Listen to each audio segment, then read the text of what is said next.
Instagram use करता हूँ, Facebook भी यूज़ करता हूँ, एक लड़की है जिससे मैं बातें करता हूँ, वो अभी उसने सारी बातें बताई। और सर कैसे कंप्लीट होगा बैकलॉग, कब मेरे नंबर आएंगे, कितनी मेरी जेई में रैंक आ जाएगी, क्या मैं 4 महीने बचे हैं एडवांस में। तो मैंने क्या किया, पहली चीज़ तो वो जिससे बात करता था उन दीदी को फ़ोन मिलाया, बिकॉज बहुत सारे बच्चे होंगे ऐसे जरूर जो कि पढ़ना चाहते हैं बट किसी कारणवश पढ़ नहीं पा रहे।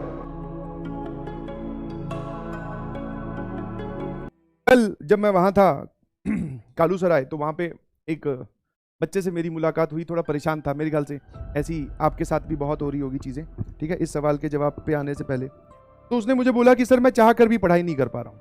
उसने मुझे ये बोला कि सर मैं चाह कर भी पढ़ाई नहीं कर पा रहा हूँ, और उसने अपनी क्लियर पिक्चर मुझे बताई, सारी चीज़ें कि इंस्टाग्राम यूज़ करता हूँ, फेसबुक भी यूज़ करता हूँ, एक लड़की है जिससे मैं बातें करता हूँ, वो अभी उसने सारी बातें बताई। और बोले पेरेंट्स को भी बेवकूफ़ बना सकता हूँ, बनाता भी हूँ, अच्छे से कोचिंग चला जाता हूँ, और फिर यहाँ आके बस नोट्स लिख लेता हूँ, टीचर्स को देख लेता हूँ, डाउट नहीं पूछता हूँ। सारी बातें उसने एकदम डिटेल में बताई, जो कि एक बच्चा जनरली नहीं बताता है टीचर्स को, ठीक है। वो किसी ना किसी एक बात को बोलते ना फॉर्मुलेटिव या फिर डेकोरेटिव बना के पेश करता है कि मैं तो कर रहा हूँ बट मेरे तो नंबर नहीं आ रहे।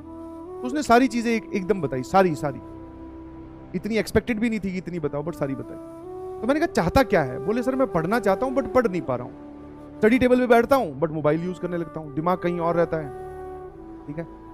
बोले अच्छा। फिर मैंने कहा मेरे से क्या एक्सपेक्ट कर रहा है, बोले सर इस समस्या से बाहर निकाल लीजिए प्लीज, कुछ भी करके। जो बेसिक इंटेंशन है मेरी वो ये है कि मुझे आईआईटीएन बनना है या फिर मुझे पढ़ाई करनी है। ये वाले जो जिस चक्रव्यूह में मैं फंस चुका हूं, मैं इसमें नहीं रहना चाहता हूं। मैंने कहा बहुत बढ़िया, कम से कम बेसिक इंटेंशन तो प्योर है, समझ में।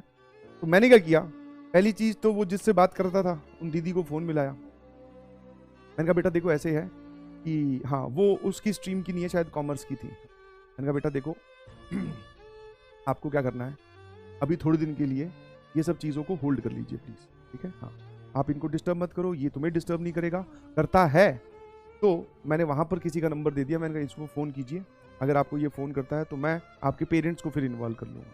तो एक डर वो।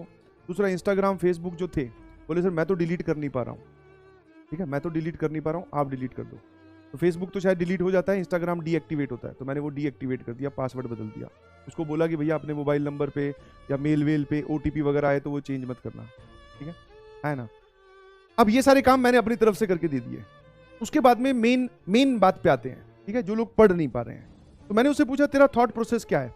उसने बोला कि सर आप पहले मुझे सही कर दो, मतलब कि ये सब सिचुएशंस आप पहले क्या कर दो, सही कर दो, मतलब करेक्ट कर दीजिए सिचुएशन को नॉर्मलाइज कर दीजिए, फिर मैं अपने आप पढ़ने लगूंगा।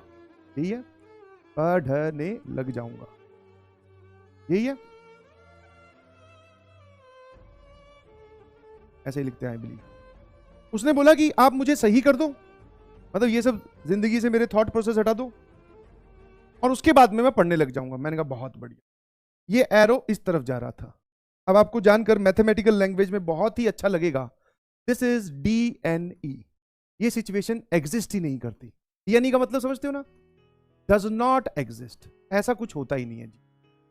किसी भी लाइफ की सिचुएशन में कभी भी कुछ भी आपके साथ हो जाए, कभी भी आप एक थॉट, जिसको बोलते हैं अपने विचारों के समुद्र में डूबे हुए हो, आप नाकामयाब होते जा रहे हो, या फिर आप बैकलॉग के नीचे दबे पड़े हो, बहुत सारी चीजें।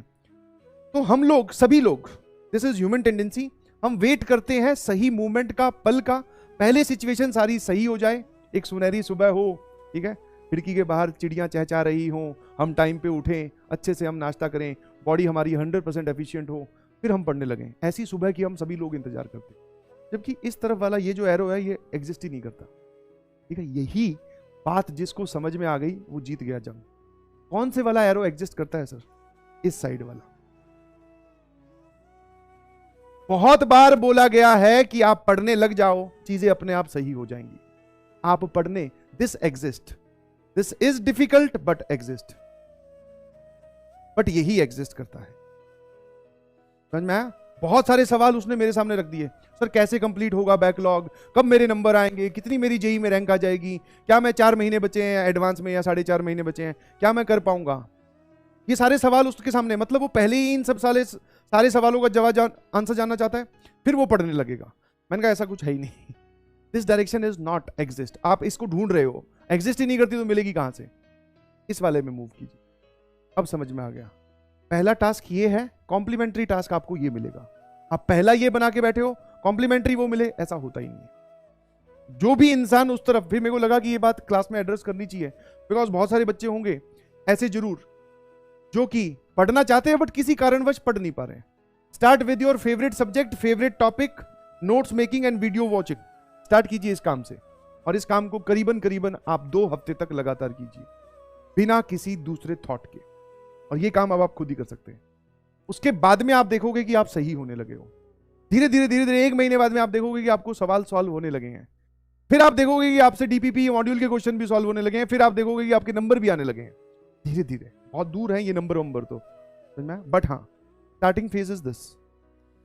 और बहुत सारे लोग जो पढ़ रहे हैं उनको और अच्छा करना है तो आप अपने स्टडी आवर्स को बढ़ा दीजिए प्लीज। जितना भी आपका इन्वॉल्वमेंट है पढ़ाई में, लेट से कोई बोल रहा है मैं 8 घंटे पढ़ रहा हूँ, 9 कर दे बेटा, किए जा सकते हैं, हाँ या ना। 9 कर रहा है 10 कर दे, 12 कर दे, बिल्कुल।